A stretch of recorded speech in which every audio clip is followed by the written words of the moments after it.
Sa mga muhimo og security threat, masubay yun ay kung si kinsa ang nagpasiugda sama na lang ni adtong usa ka tinunan sa usa ka state university sa dakbayn sa Sugbo nga nadakpan sa NBI duha ka tuig na ang nakalabay. Balikan nato ang istorya sa report ni Alan Domingo. Buwan sa Oktubre 2024, nadakpan sa mga operatiba sa National Bureau of Investigation NBI ang 19 anyos nga babaeng tinunan sa usa ka State University sa Cebu City human nagmugna og bomb joke sa social media nga misangpot sa kahadlok sa mga tinunan ug sa tanang mga personnel sa universidad. Human sa makulti nga proseso sa investigasyon sa NBI ug sa pakigalayon sa social media platform na ilhan ang tinunan ug nadakpan. Dayon, napasakahan og kasong kalapasan sa PD 1727, Bomb Joke Threat Law nga makitaan sa Republic Act 10175 o Cybercrime Prevention Act of 2012. Kini nagpakita lang kuno nga way makalusot sa kamot sa balaod ug masakpan yod ang maghimo sa pagpanghadlok. We asked assistance from our Cybercrime Division unit in Manila, and they were the ones who made coordination with Facebook. So Facebook gave us the details. So about the cell phone number used, the gadget used, and the IP address of the perpetrator.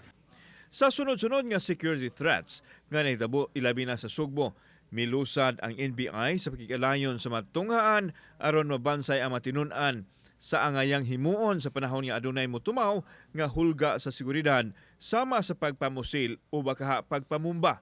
That so far we have takers for the school safety program, and we would want to encourage all the other educational institutions to reach out to us. So we will be starting this week already. Sa pikas bahin, nagpadayon ang pakisusi sa Cebu City Police Office sa kutay sa mga security threats sukad niadtong Biyernes nga naglakip sa mga tunghaan o commercial establishments. Human marespondihan ug masuhid sa mga peace and order responders, nasulta nila nga pagpaghadlok ra ang nadawat nilang alarma.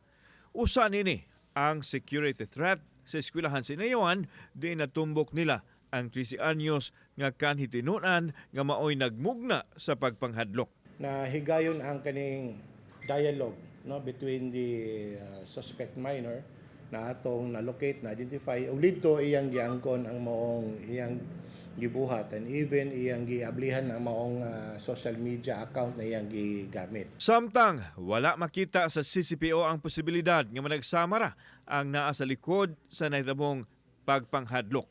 Padayon silang nag-awhag sa mga tao nga dili na maghimo og pagpanghadlok kay makamugna kini og kahasol. Siguradong gukdon sa balaod ang mga nalambigit sa mga hulga sa seguridad.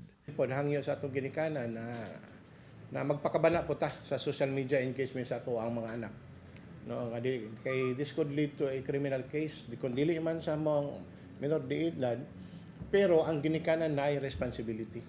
Kauban si Clover Lumayag, ako si Alan Domingo. Balitang Bisdak.